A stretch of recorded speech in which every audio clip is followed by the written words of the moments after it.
And if we're all encouraged to be our own unique spark and bring that full creative self to work, imagine how much joy we would have in a workplace.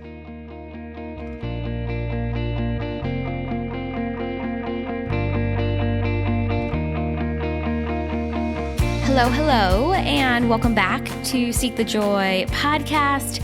Happy Seek the Joy Tuesday. I'm your host, Sydney Weiss, and on the podcast today, we're diving into another one of my favorites from the fourth year of the podcast. It's my conversation with Scott Shute, the head of Mindfulness and Compassion programs at LinkedIn and author of The Full Body Yes. And I loved this conversation with Scott. I know I say this in like every intro for these best of episodes, but this one was really good because Scott is really at the intersection of the workplace and ancient wisdom traditions. He's been an active advocate for customers and employees in the technology space for over 20 years. And so he's had all these amazing and impressive roles at LinkedIn and beyond. And so in his current role as head of mindfulness and compassion programs, he's blending his lifelong practice and passion with this practical leadership and operations experience. And it was so cool and refreshing to hear Scott's perspective on all things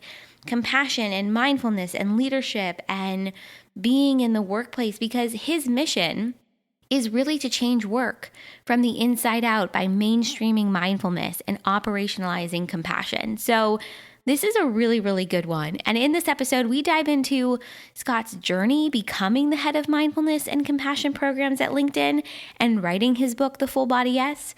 We talk about the importance of bringing our full self to work, why we need to do it and its impact, why mindfulness is relevant to the workplace, and we dive into this mission I shared with you of Scott's to really mainstream mindfulness and operationalize compassion.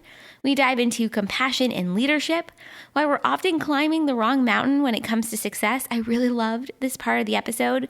We dive into his book and then what actually a full body yes looks like and feels like, moving from pessimism to optimism and why we need to celebrate our failures. Plus, Scott shares with us his go-to mantra, his biggest dream, and so much more. One of the reasons why I do this podcast is because I really want you to be able to live a happier, more joyful, and just ease-filled life. And so that's why I'm so happy to share that today's episode is brought to you by BetterHelp. The last year and a half, there is no doubt it's been difficult. And that's why I think now more than ever, it's important that we have reliable resources that we can turn to. And that's where BetterHelp comes in. So this is how it works. BetterHelp will assess your needs and match you with your own licensed professional therapist. It's easy and free to change counselors if you don't think the person you're matched with is a good fit. And this service is available for people worldwide too. BetterHelp also offers a broad range of expertise in their counselor network, so you'll get timely and thoughtful responses, and you can schedule weekly video or phone sessions too. So, as a listener of Seek the Joy podcast, you will get 10% off your first month by going to BetterHelp.com/seekthejoy. Join over 1 million people taking charge of their mental health with the help of an experienced professional. That's BetterHelp, HELP.com/seekthejoy. The link will also be included in our show notes.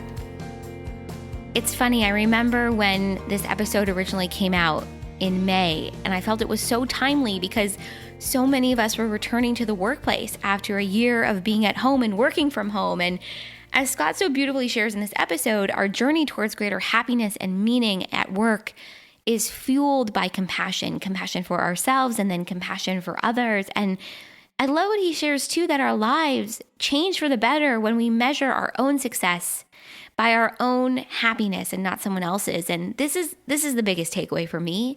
We all deserve to do work that makes us happy, and through mindfulness and compassion, we can all get there. So I hope that you take as much from this conversation as I did, whether you're listening to it for the first time or for the second or third time. I know you're going to love it.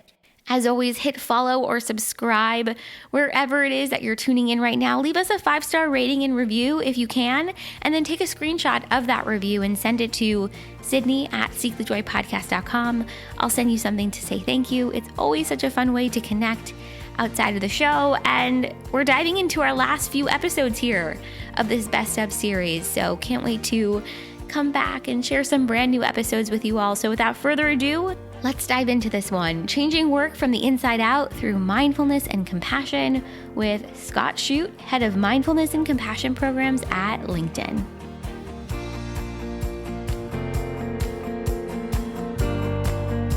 Scott, this is going to be such a great conversation today because you are the head of mindfulness and compassion programs at LinkedIn. And I will admit, before I was introduced to you, I didn't even know that was a thing. So how does one become the head of mindfulness and compassion at LinkedIn? Where did your journey with this begin?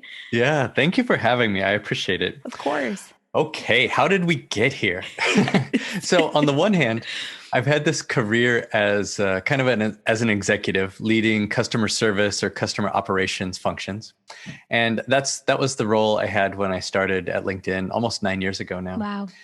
And at the same time, I've been kind of a dual agent in that I've had a practice, a contemplation or meditation practice since I was 13. I've been teaching since I was in college, and it's been a huge part of my life.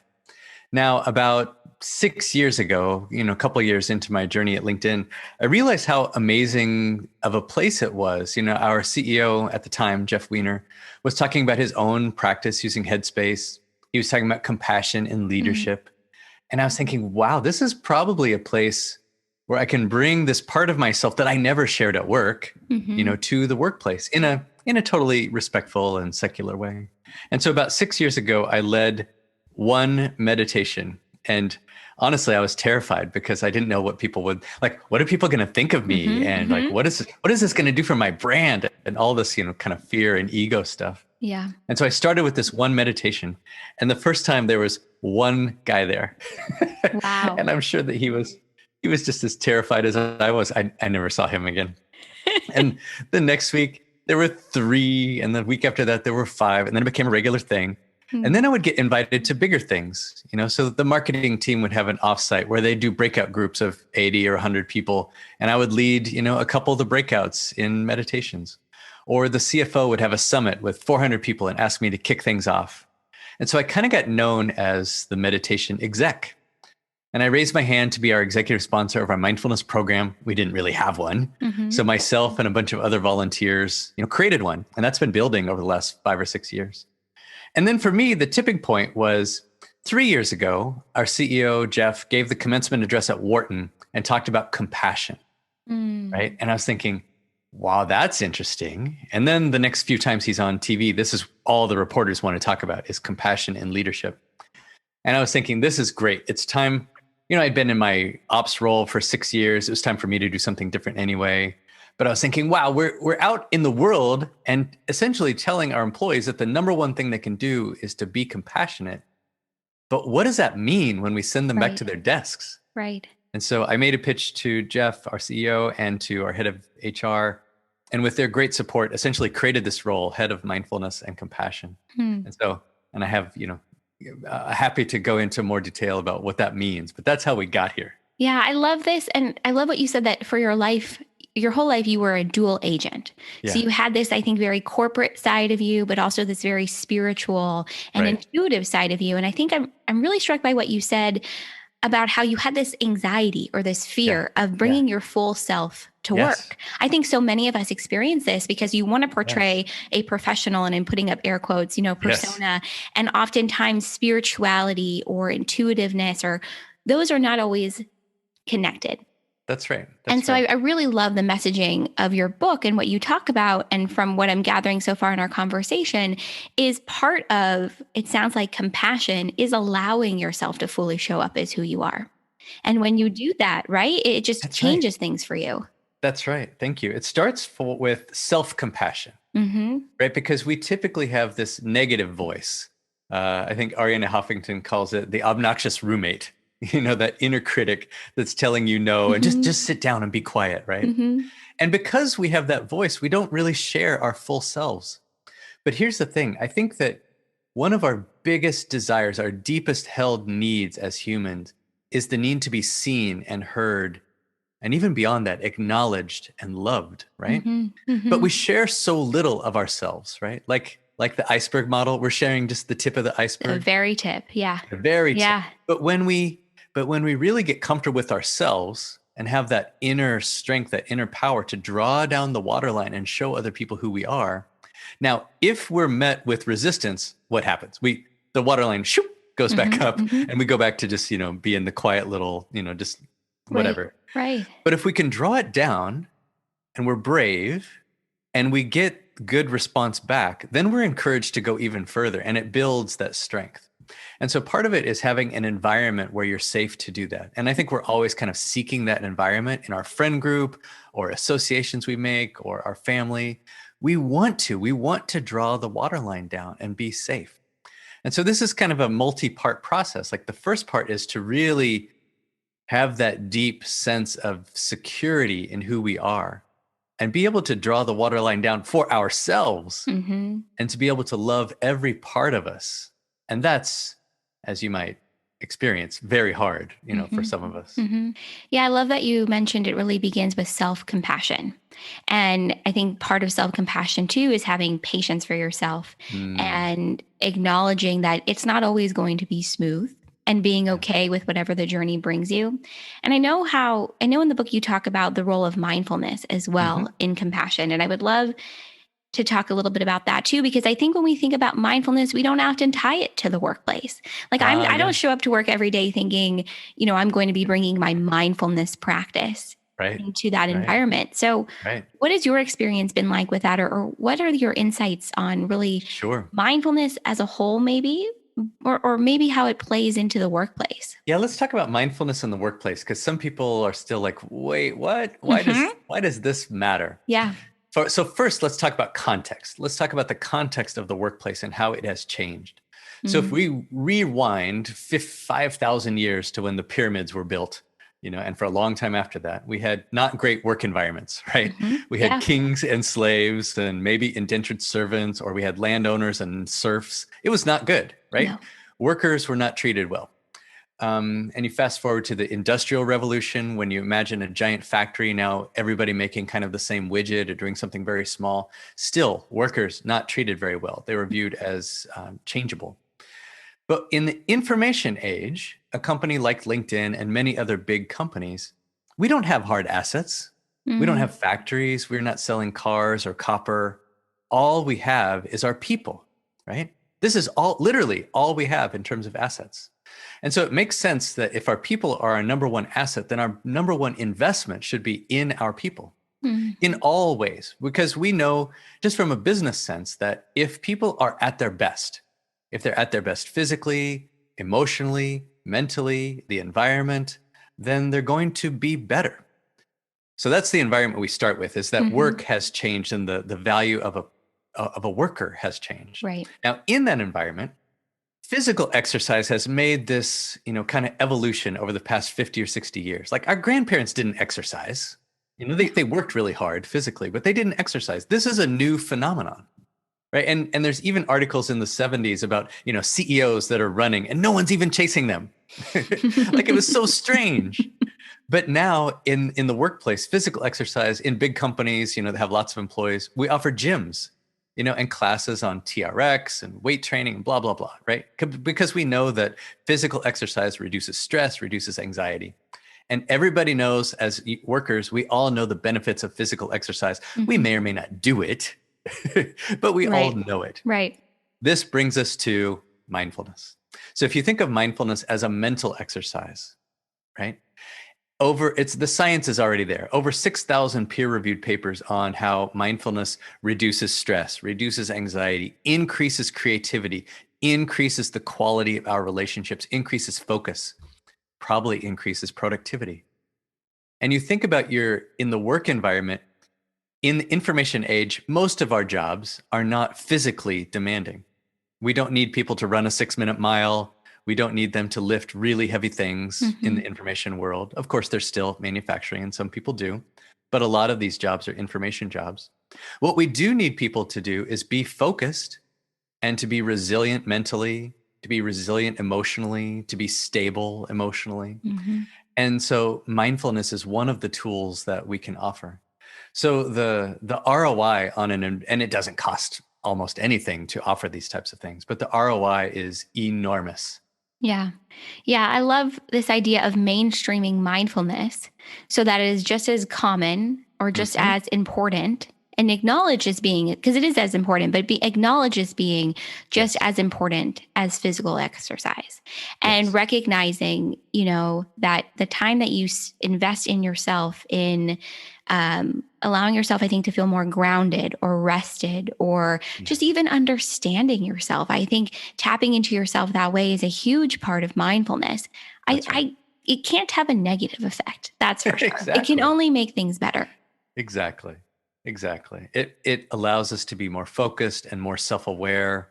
And when we have that self-awareness, we become more aware of other people. We become better Hmm. teammates. Hmm. Ultimately, really, we become more aware of our customers. We become more empathetic and compassionate towards our customers, and we want to do the right thing by them. And so ultimately, I think that employees who practice like this um, end up delivering much better solutions for our customers. And honestly, the company does a lot better because Hmm. of it. I think the timing of our conversation too, and the timing of your new book, Full Body Yes, is really interesting because obviously it's been more than a year into the COVID-19 pandemic. We've been experiencing several pandemics at the same time. There's a mental health crisis. So many Hmm. people are facing burnout. They're overworked. Hmm. There's been tons of crossing boundaries in workplaces. I Hmm. mean, most of us are now working from home, and that's a huge new boundary I think so many of us have had to create for ourselves. That's right. And I think it's interesting, when you brought this up earlier about compassionate leadership, Hmm. what are your thoughts, or how can companies, I think, best support their employees Sure. through compassion or through mindfulness, especially as we are, like I mentioned, really experiencing this mental health crisis, and working from home, I think, is a huge part of it. For sure. Just a couple other notes on what you said, and you put it Yeah. so well. Not only are we working from home, we're Hmm. living at work. Yes. Oh, yes. Right? We Yes. are living at work. The Hmm. boundaries are, I mean, they're kind of there, but it's up to us, You only have to us make it yourself. right, to Yeah. draw them. And then another point is that we are suffering a pandemic of connectivity, of disconnectivity, Oh, wow. right? Yeah. Because we're not able to just see other people physically and hug them and kind of be with them. And so we can still connect, but it's much harder. Okay, so what can companies do? I think it starts with talking about it, and it starts from the top, right? Mm. One is to recognize that, yes, we care about our employees, right? And it's a constant messaging of, hey, we want you guys to know that your health, especially your mental health, is the most important thing right now. So if you need help, here are all of the resources. That's like Mhm. a minimum, right? Mhm. And that's like, these are emergency room resources, like, unfortunately, suicide hotline Yeah. or EAP programs or things like that. But beyond that, it's offering things that are more like vitamins, right? To keep us healthy versus deal with us when we're in trouble. Mhm. And the vitamins are, like mental wellness programs, like meditations, like group, sessions where we're connecting with each other and talking about real things. Mhm.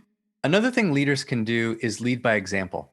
Mm. And I think this is one of the beautiful things that I'm seeing, at least in my world, is that in the old days for our company, all company meeting, the CEO or the executives would be on stage, and it's kind of a separation, right? Yeah.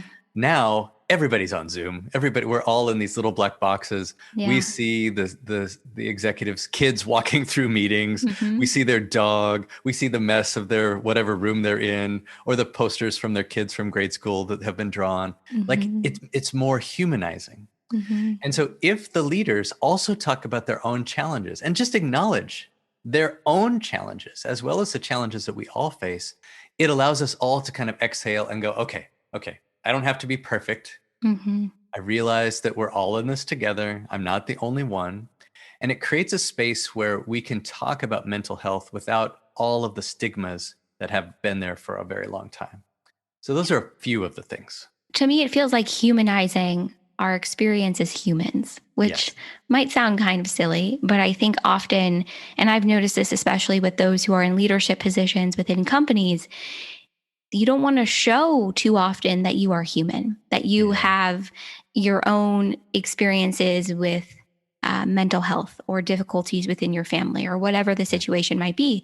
So I love what you said, that it's really about humanizing yourself That's right. and showing those around you. And whether you're the CEO of a large company or you are managing a team or you are an employee of a company, period, I think getting Yeah. comfortable, and it goes back to what we were saying at the beginning, bringing your full self to work allows you to Right. humanize your experience. That's right. Yeah. It's simply, it's simple like that. Leaders Mm-hmm. doing it. It Mm-hmm. could be one of the practices that we do at LinkedIn, especially with staff meetings, like where we know each other and it's a regular thing, Yeah. is starting the meeting with some sort of personal thing, like starting it with, hey, what's something you're grateful for? And we don't Mm-hmm. force everybody like go around the room, but like Mm-hmm. if you want to talk about something, talk about it, or what's a personal win or something that happened on the weekend. And it's a little counterintuitive for some people because some people it's just like, I just want, let's just do it. Let's just talk about the project. Yeah. Yeah. But what happens is when we see each other as humans first, instead of Mm-hmm. as our roles or instead of as workers, then we start to bring more of ourself to work. And we start to bring more of ourself to work. We're making those connections. And it's counterintuitive because it takes a little time up front, but we end up moving faster later because we have much better relationships. We have better connections. We have more of a code that we can talk to each other in, a shorthand. Mm-hmm. And so we go farther faster when we spend time, investing up front. Mm-hmm.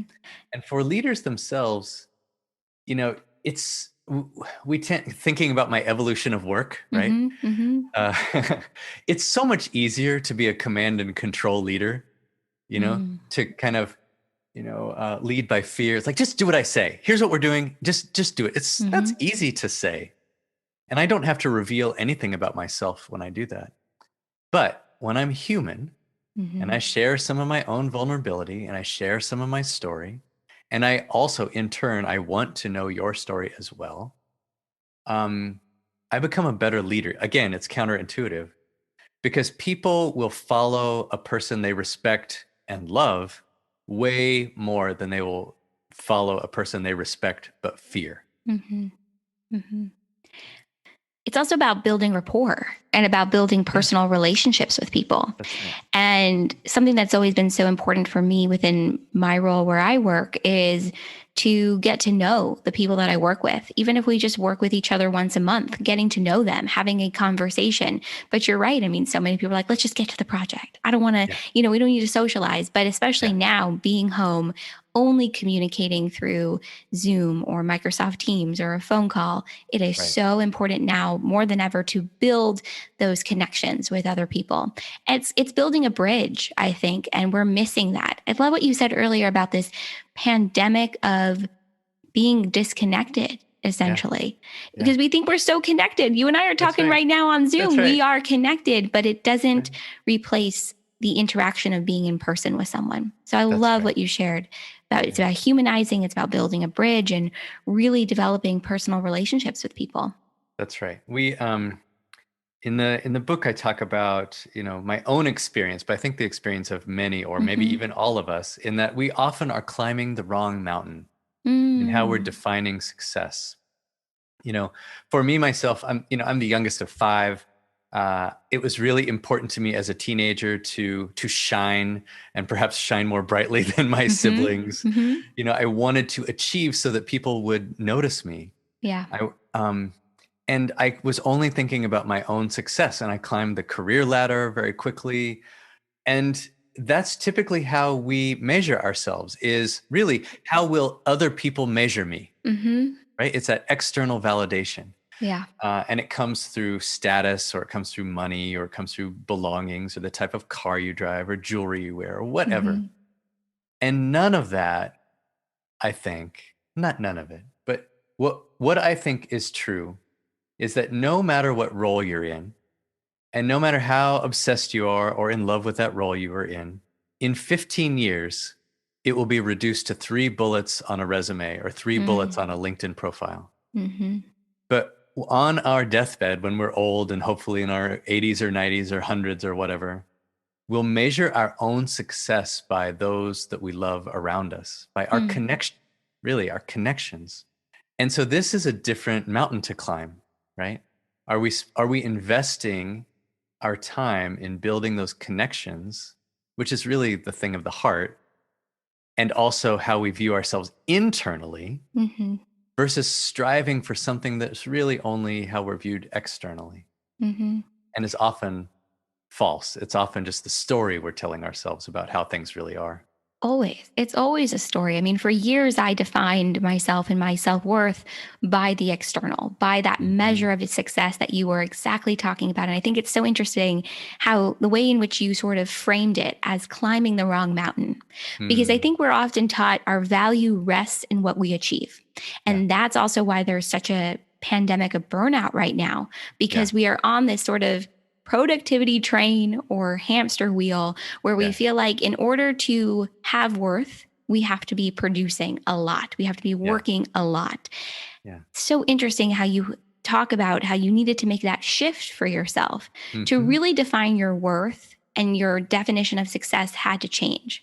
So how do you define success today? I'm so curious. That's a good question. And let me back up a little bit, because somebody could be hearing this and say, oh, so I don't need to work, or I don't need to progress. And there's another really important point in that there's an element of self-expression and growth, which I think is really important and critical. Like I believe that we're this pure spark of energy, right? And making our way in the world. And each one of us is unique, but also connected. And each one of us is driven to express ourselves. And that expression can take place in, oh, how good of an accountant I am, or how good of a mother I am, or whatever the thing is, or an artist. And we're constantly trying to hone that craft because that is us. That's our expression of who we are. And so there's nothing wrong with being a great, whatever, venture capitalist or great executive or great mother. The challenge is when we get so obsessed with the outcome, right? So obsessed with, it's back to it's the journey, not the destination. Right. It's the joy is in our own growth, right? So when you ask me what I define my success as, I want to remove my own filters and really let my own light shine, right? And do that in a way where I'm continuing to hone my craft and benefit society, but I'm also becoming more and more and more the real me, like drawing the water line down 100% on that iceberg and letting everybody see while I'm still growing, and have that growth be for the good of the whole, not just for my own development. I want to sit with that for a moment, because allowing your full self to shine through is success. In many, many ways. And we don't view it that way. We're not taught to view it that way. And I know in the book too, you talk about how happiness plays a role in how we should maybe, or we view success. Could you talk a little bit about that too? Because I think, we are on Seek the Joy podcast. And I do think, I love this concept of really how, and correct me if I'm wrong, but my understanding is the more you can tap into your joy or your happiness, it fuels your ability to have more compassion for yourself and show up as your full self. So I'd love to talk a little bit about that, because I think it's so valuable, especially in this framework of success. Let me talk a little bit about pessimism versus optimism. And because what I would say is, I don't know if happiness is exactly the word I'm looking for, but let's talk about optimism versus pessimism. So as humans, we are programmed. We have evolved in a way that has kept us alive, right? So like physically, our amygdalas are always searching for danger, looking for the things in our life that are bad so that we stay alive. And in fact, you see this on the evening news. The news is essentially a mirror of our amygdalas. What are all the things we're afraid of? Now, that translates into our emotions and our mind as well. We tend to have a negativity bias, meaning we view everything in our life. We look at it as, what's the worst thing that could happen here? Because that's how we stayed alive. Here's a key word: alive, not happy, right? And so if we want to move from feeling just, alive to feeling something more, it's this move from pessimism to optimism. So in other words, Think of a road, like I call this pothole management. You could have a road that's 1,000 miles long. And if it has one pothole, where do we put our attention? Right? Think like at work. If everything's great, except you have this one problem, where do we spend our staff meeting? We're talking about the one problem. And there's nothing wrong with trying to fix the one pothole in our life. What's wrong is we spend 99% of our energy on the 1% of our life that's wrong, instead of, a more balanced approach. And so when we ask ourselves, okay, well, what else is good? In other words, an optimistic view, then we can celebrate the 999 miles of perfect road. We can celebrate the people who made it that way and kept it that way.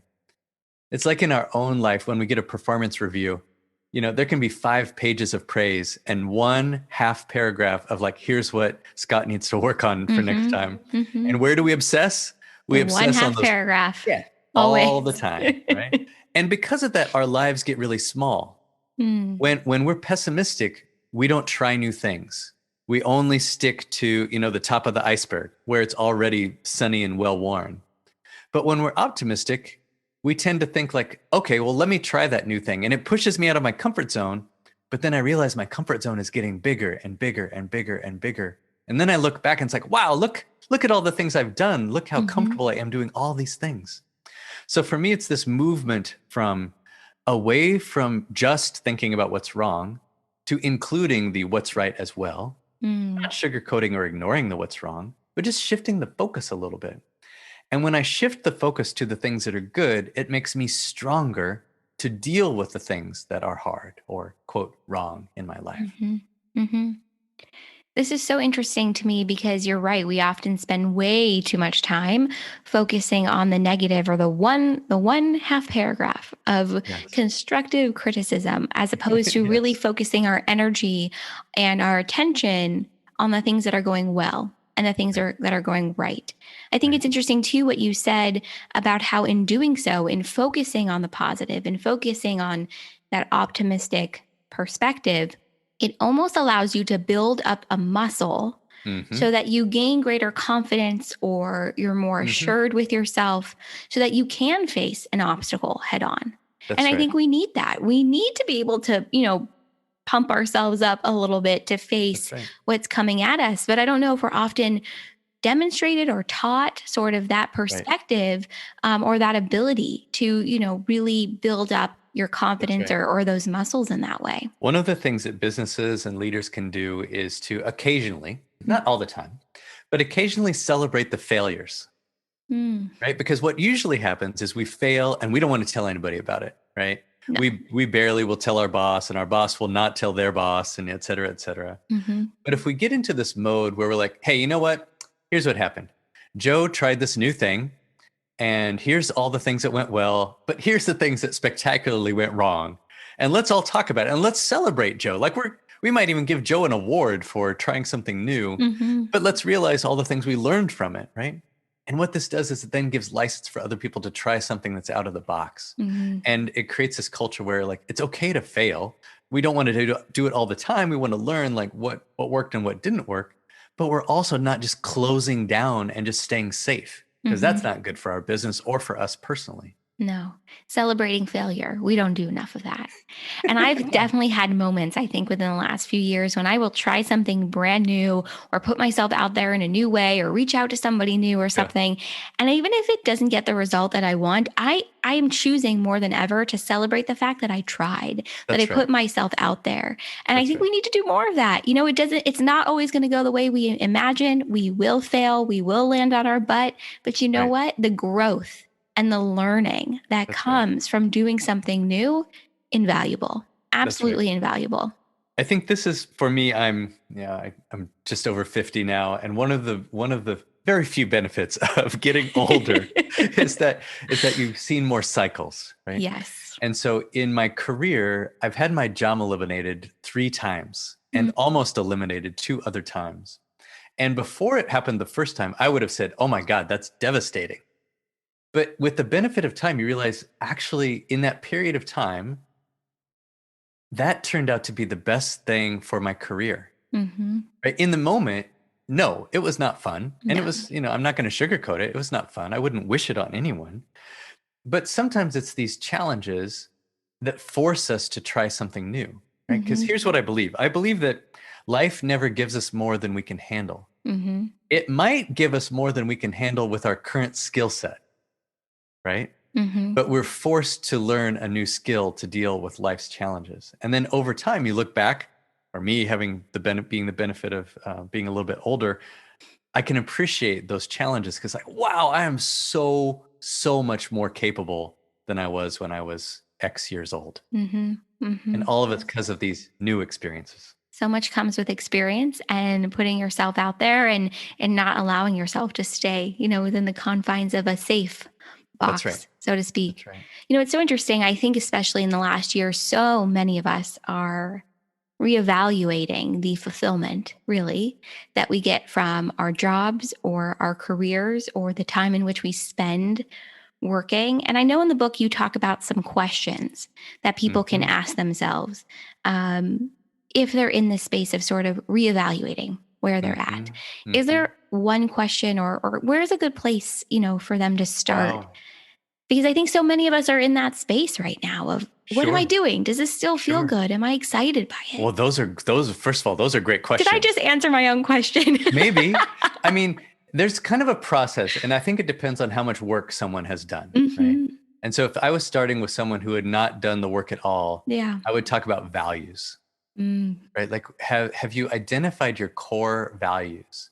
And most people, they get triggered when those values are stomped on, whether Mhm. they're aware of them or not. And I think it's really important to get them down, put them down on paper, and know what your most important values are. Mhm. And then once you're clear on your values, then ask the questions you just asked, Mm. which is essentially, is this job, is this life, is this path, whatever I'm doing right now, am I moving closer to the heart of my values or further away? Mm. Right. So I'll give you an example. A number of years ago, I took a call from a recruiter.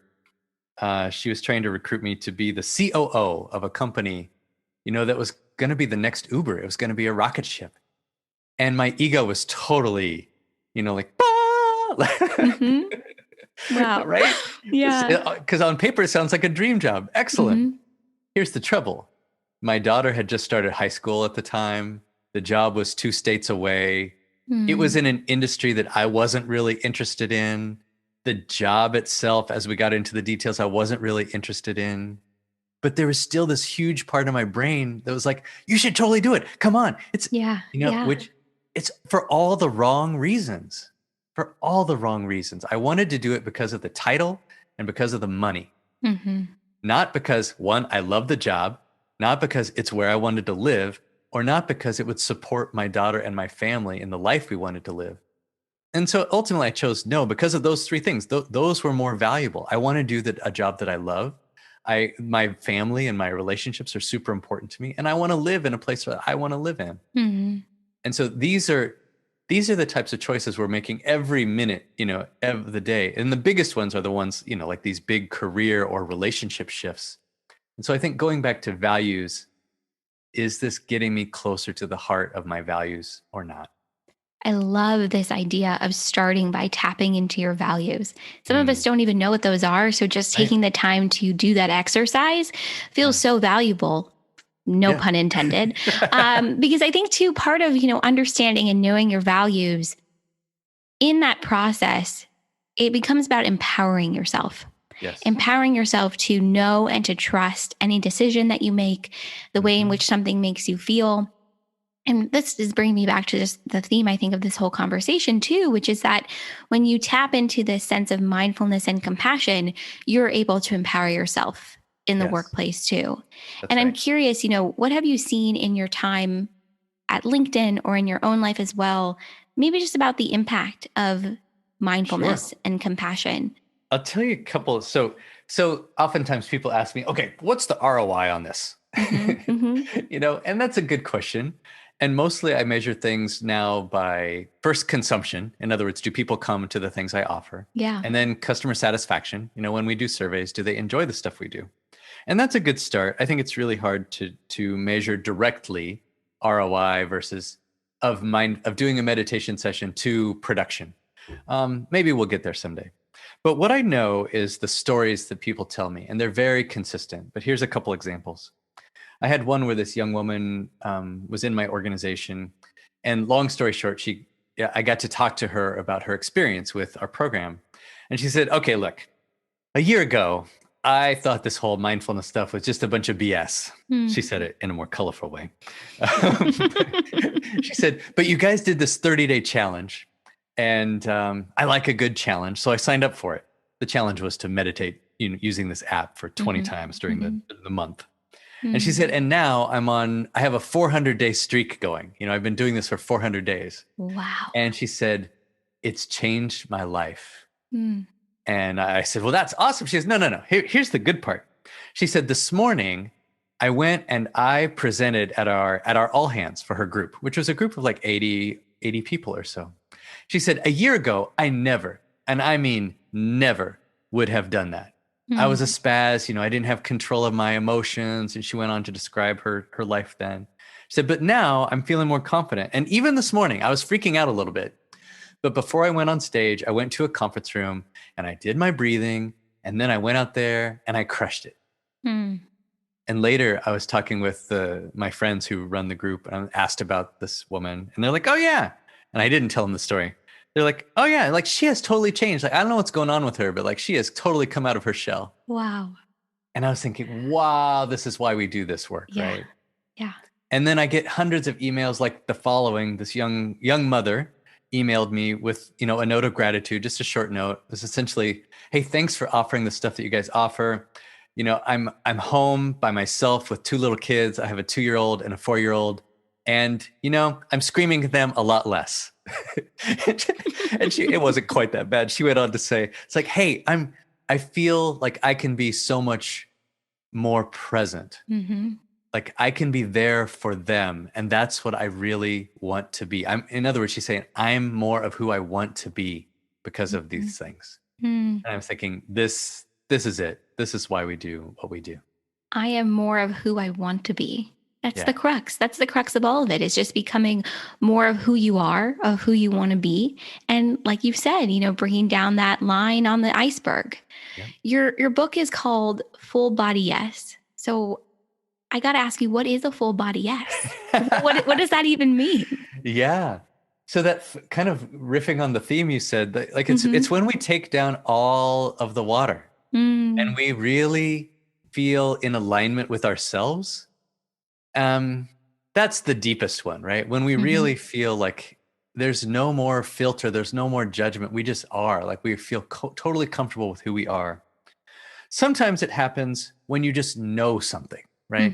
And it can happen in a little way, like you're reaching for a small choice. Like, do I eat the cereal or the fruit for breakfast?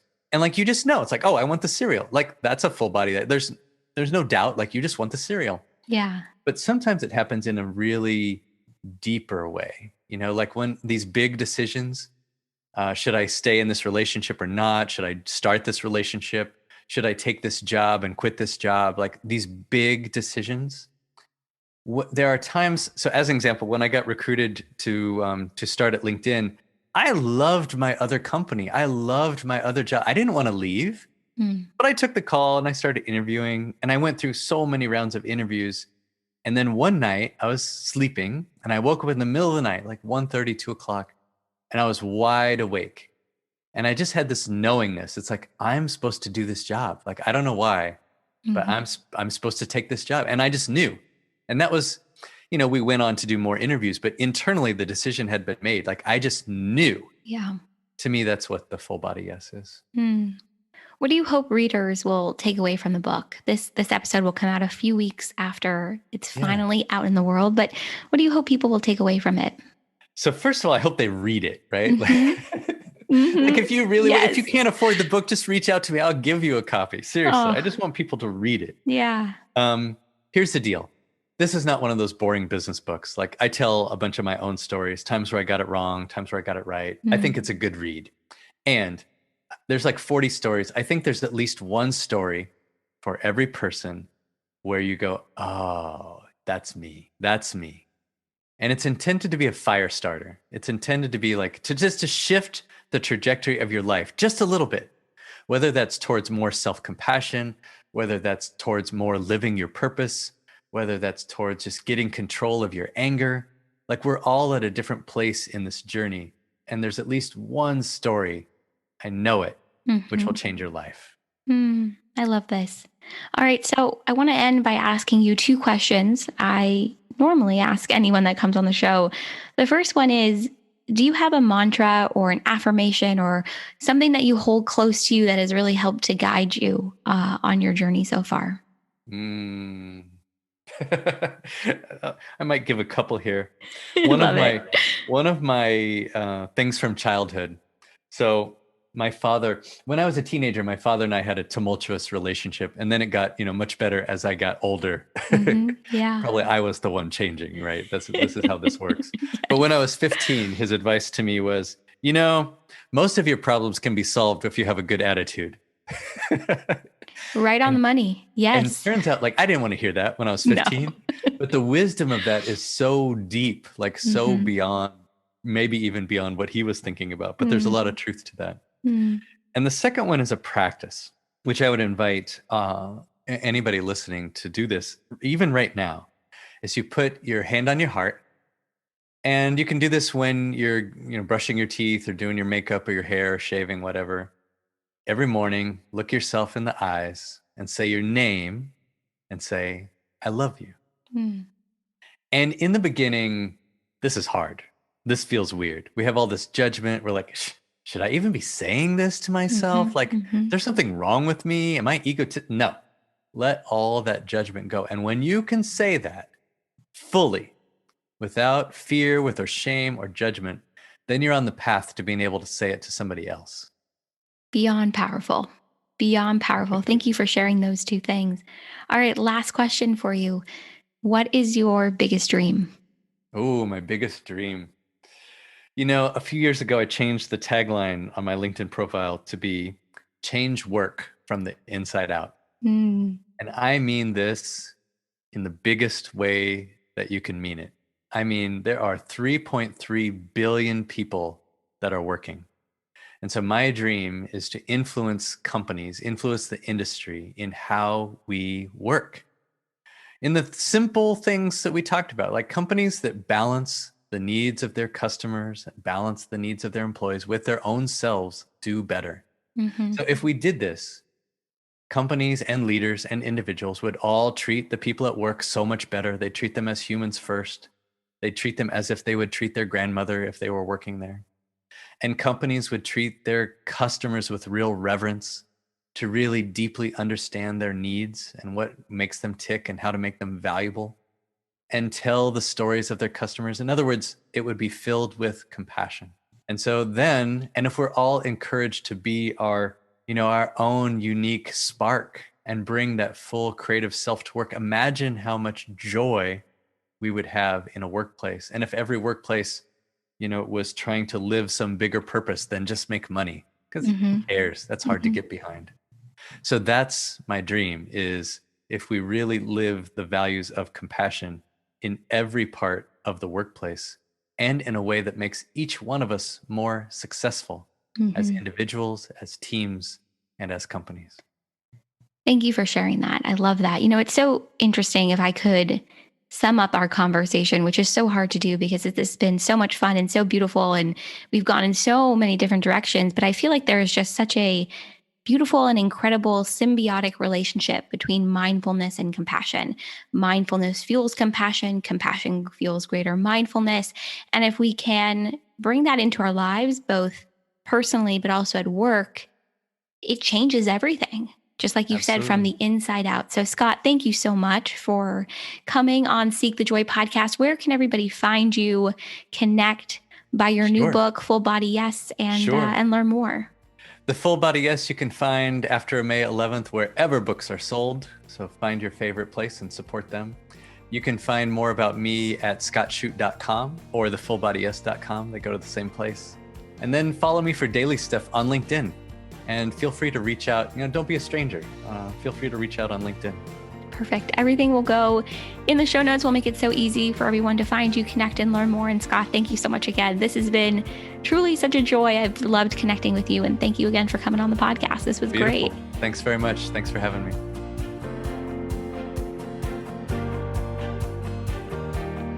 Seek the Joy podcast is a production of Seek the Joy Media and created, produced, and hosted by me, Sydney Weiss.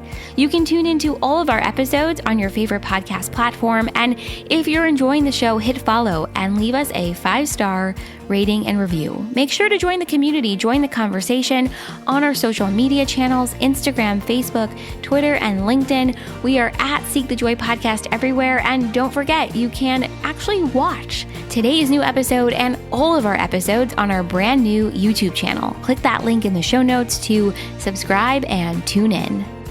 As always, thank you for being here. Thank you for listening. And I'll see you right back here next week for another Seek the Joy Tuesday.